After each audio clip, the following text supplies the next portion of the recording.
ऐसे कुछ ही सफ़र होते हैं जिनकी मंजिल तो होती है पर वापसी नहीं। ये कहानी भी आपको एक ऐसे ही खौफनाक सफ़र की यात्रा कराएगी जिसे आप भूलना तो चाहेंगे पर भूल नहीं पाएंगे।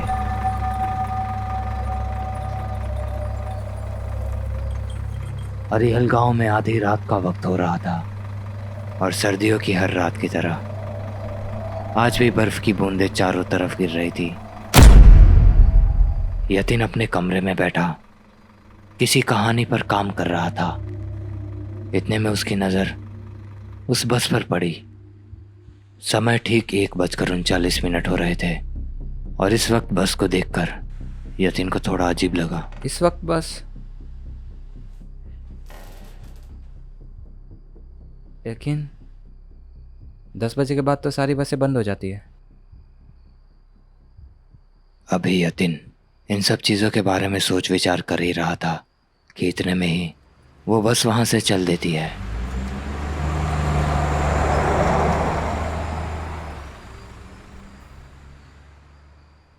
उस बस के वहाँ से जाते ही यतिन का मन एकदम से भारी भारी सा लग रहा था। एक अजीब सी बेचैनी उसके मन को घेर रही थी, इसलिए वो अपना काम वहीं छोड़कर अपने कमरे में सोने के लिए चला जाता है।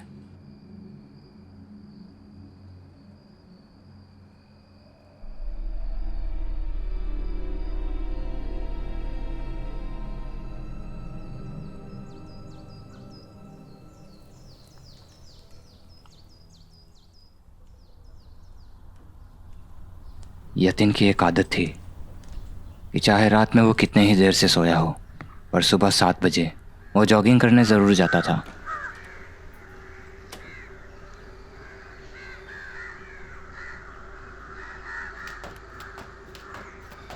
मगर आज वो घर से जब बाहर निकला तो उसने नोटिस किया कि उसके घर के आसपास अचानक से बहुत सारे कौवे दिख रहे थे। यतिन के लिए थोड़ी अजीब बात थी क्योंकि आज तक उसने अपने एरिया में एक भी कौवे को नहीं देखा था।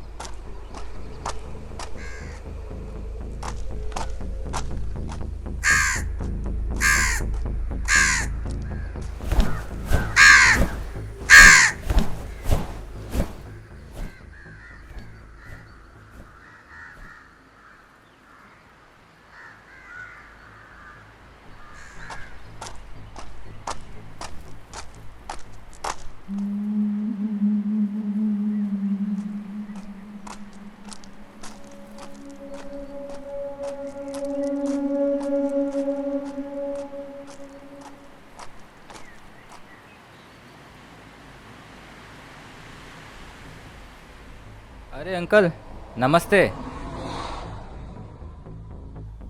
अरे नमस्ते बेटा, कैसे हो?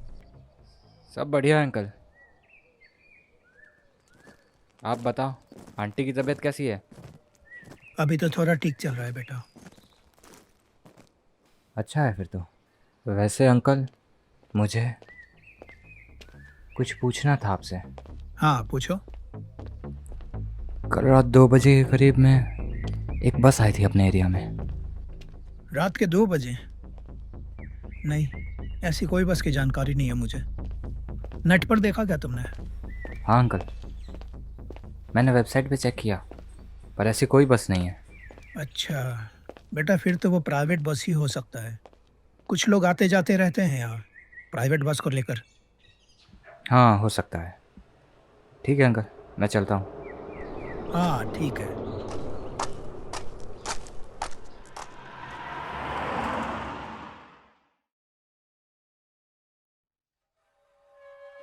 यतिन किताब पढ़ने में इतना रम गया था कि उसे पता ही नहीं चला कि कब शाम से रात हुई और रात से आधी रात।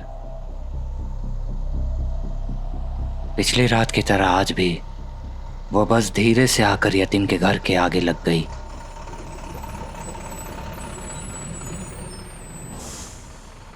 यतिन ने घड़ी की ओर देखा तो समय ठीक 1:39 हो रहे थे। पर आज वो बस कल से कुछ अलग लग रही थी। उसके विंडो पे हर जगह खून के धब्बे लगे हुए थे। खून? ये बस कहीं इसमें कोई। इससे पहले कि यतिन कुछ सोच पाता, वो बस वहां से निकल जाती है।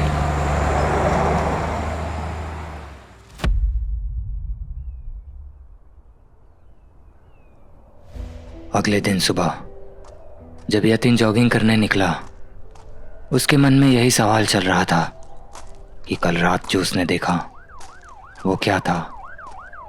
तभी उसे कुछ दूर से आ रही पुलिस के सायरन की आवाज़ सुनाई दी, और जब वो नज़दीक गया उसके होश ही उड़ गए। वो घर उसी अंकल का था जिससे कल ही यतीन की बात हुई थी।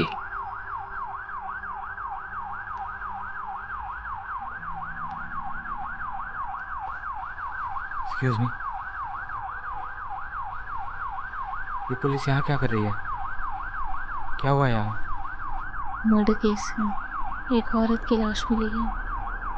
लाश? पर कैसे हुआ ये? किसी को पता नहीं, अभी पुलिस इन्वेस्टिगेट कर रही है।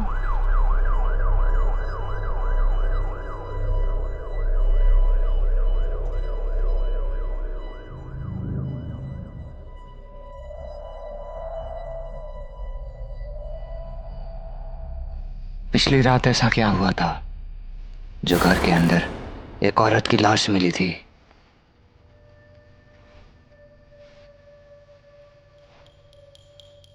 अंकल कब से सोने की कोशिश कर रहे थे, मगर मानो आज उनके आंखों से नींद गायब ही हो गई थी।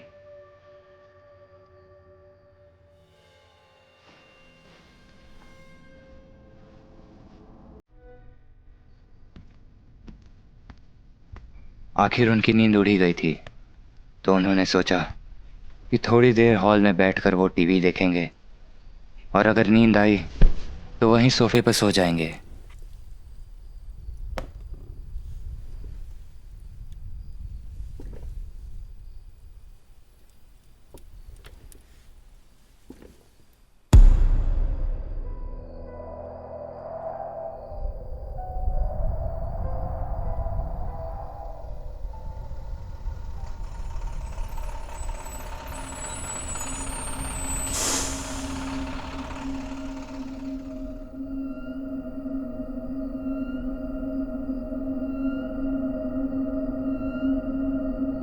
इस समय बस लगता है ये वही बस है जिसकी बात यतीन कर रहा था। उन्हें लग रहा था कि ये कोई साधारण सी बस होगी, मगर उन्हें क्या पता था कि उस बस का घर के आगे रुकने का मतलब सिर्फ मौत होता है।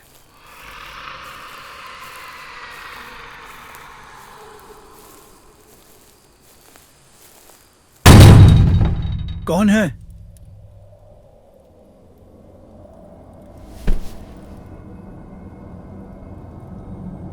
कौन है?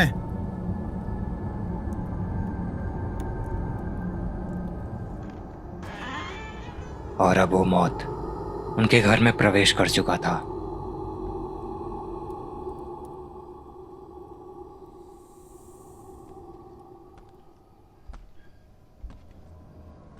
उन्हें लग रहा था कि घर में कोई चोर घुस गया है, मगर असलियत कुछ और ही थी।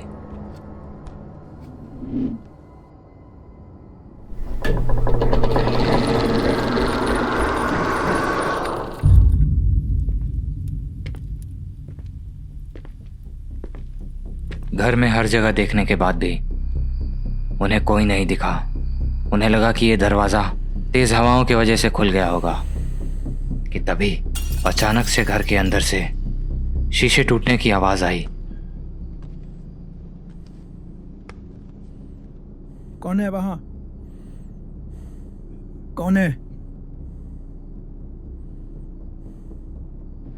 वो धीरे धीरे बेडरूम की तरफ जाने लगे।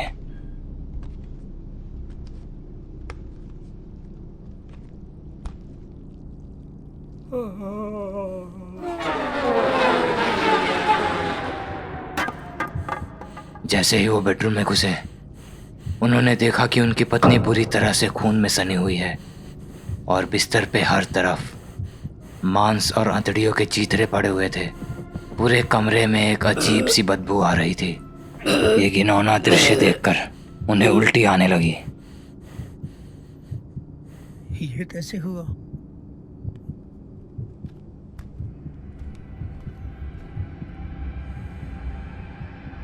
डर और गुस्से के मारे उनका पूरा शरीर कांप रहा था और उन्होंने अपने होश को संभाला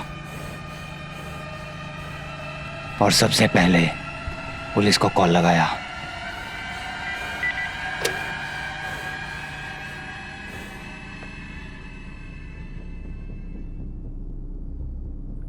आपने 112 पे कॉल किया है।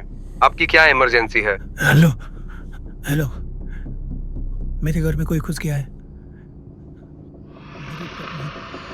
मेरी पत्नी को उसने मार दिया। आप घबराइए नहीं, हमारी टीम आपकी मदद के लिए निकल चुकी है। आप कॉल पे बने रहिए।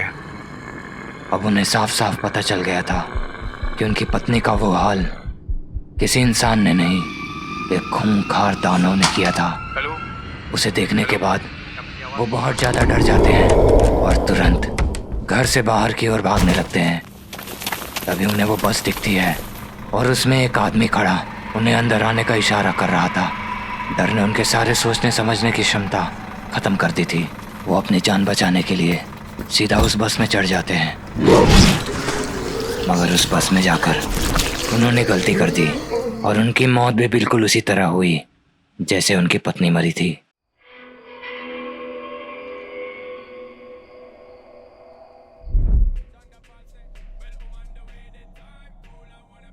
यतीन उस अंकल और आंटी के बारे में जानकर बहुत दुखी था और आज की रात उसके लिए बहुत ज़्यादा स्ट्रेसफुल थी। उसी को कम करने के लिए वो बहुत देर से रील्स देख रहा था, क्योंकि जब भी वो अपनी आंख बंद कर रहा था उसे वही बस दिखाई दे रही थी जिसकी विंडो पर खून लगा था।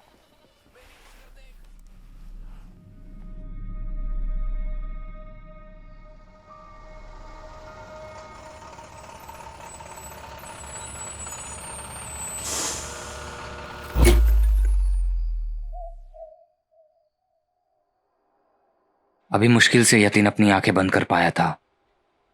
इतने में उसकी आंख वापस खुल गई और इस बार उसके घर के सामने वही बस खड़ी थी। उसने अपने फ़ोन में टाइम देखा तो फिर 1:39 हो रहा था। उसने लाइट्स ऑन करने की कोशिश की, लाइट बट कैसे उसके कर रहे घर का पूरा पावर कट हो गया था, जबकि ये पॉसिबल ही नहीं था क्योंकि उसके घर में इन्वर्टर लगा हुआ था। उसे लगा कि शॉर्ट सर्किट हो गई है।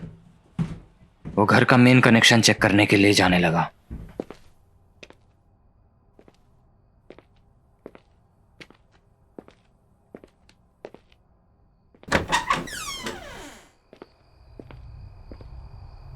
घर के बाहर आके उसने देखा तो चेंजर पहले से ही गिरा हुआ था। उसने चेंजर उठाया पर फिर भी लाइट नहीं आई। हैं? लगता है शॉर्ट सर्किट हो गया है। हाँ,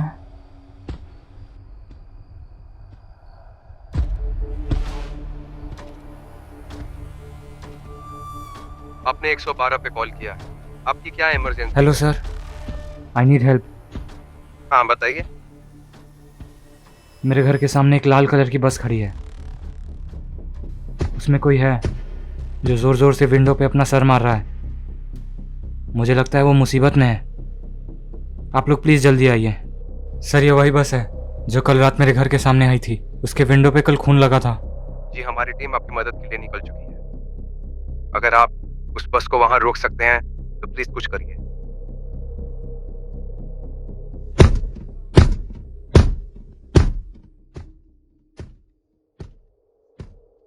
मुझे उसे रोकना होगा।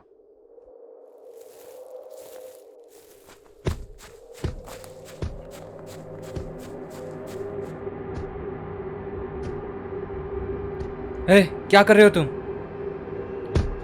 मत करो, रुक जाओ।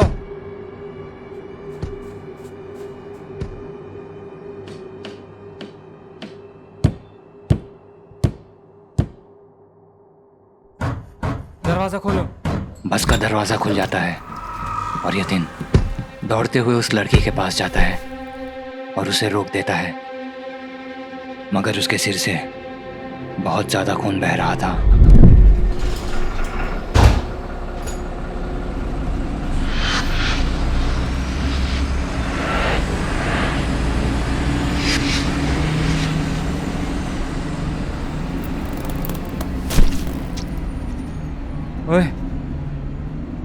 तो बेहोश हो गई। ओए,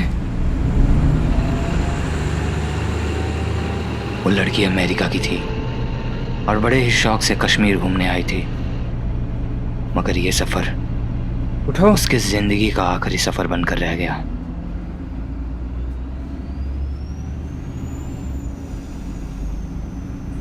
बहुत खून बह गया है। मुझे बस को रोकना होगा।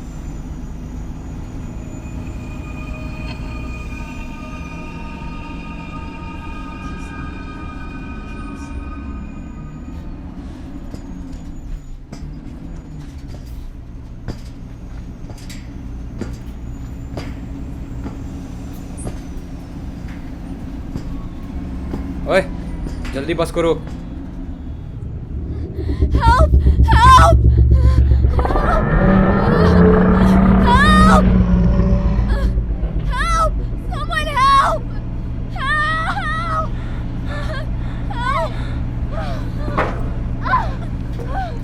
Help! ए, बस को रोक।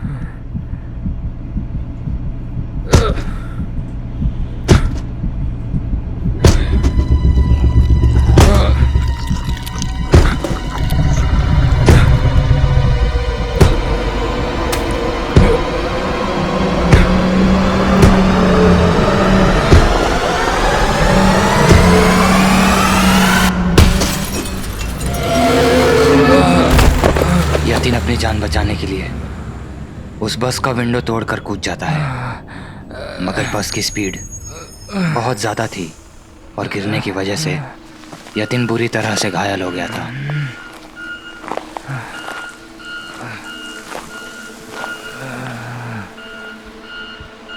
वो बस वापस यतिन की तरफ आने लगती है और यतिन कैसे भी करके रोड से नीचे उतर जाता है।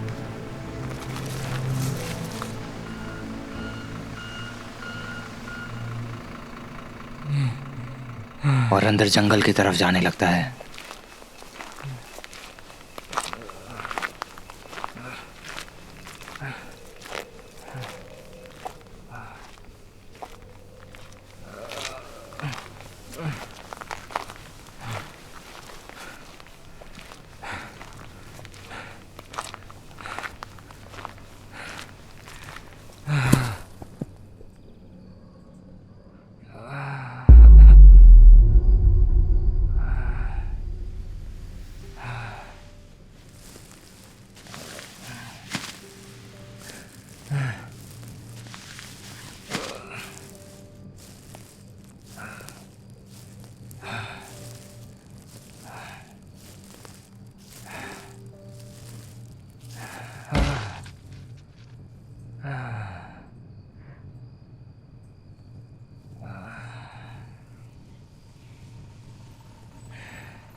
वो बस अब भी वहीं रुकी थी, जैसे मानो वो यतिन के बाहर आने का इंतजार कर रही हो। मगर यतिन अपने बुद्धि का प्रयोग करता है और वहाँ पे ऊबर से एक कैब बुक कर देता है, क्योंकि उसे पता था कि पुलिस जब तक आएगी तब तक समय बीत चुका होगा।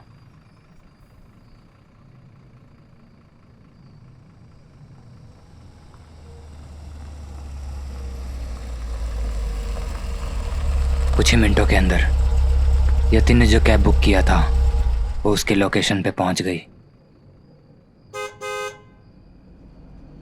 उस टैक्सी को देखकर वो वहां से बस लेकर चला जाता है।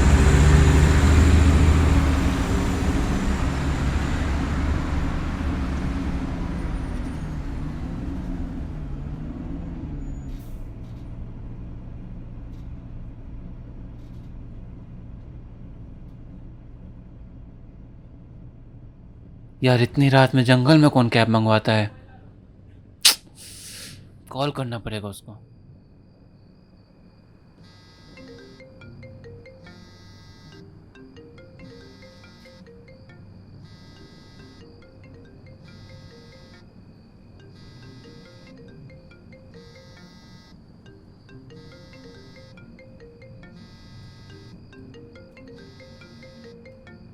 हेलो। हाँ सर, जो आपने लोकेशन डाला था मैं वहाँ पे आ गया हूँ।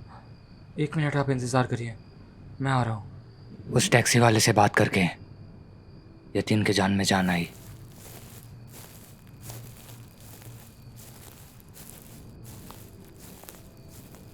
वो कैसे भी करके लंगड़ाते हुए टैक्सी की तरफ जाने लगा और वो टैक्सी में पहुंच गया। सर क्या हुआ है आपको? इतनी चोट लगी है? जल्दी यहाँ से चलो, मुझे शहर की तरफ ले चलो। गाड़ी चलाओ वरना वो हमें मार देगा। वो टैक्सी ड्राइवर यतीन को अस्पताल तक छोड़ देता है और यतीन की जान बच जाती है। यतीन की किस्मत अच्छी थी कि वो बच गया, पर आज भी वो बस उस एरिया में चलती है और जिसके घर के सामने रुकती है उसके घर में कोई जिंदा नहीं बचता। Thank you so much guys for watching. अगर आपने यहाँ तक देखा है तो प्लीज़ कमेंट करना कि आप किस स्टेट से हो और आपको ये शॉर्ट फिल्म कैसी लगी।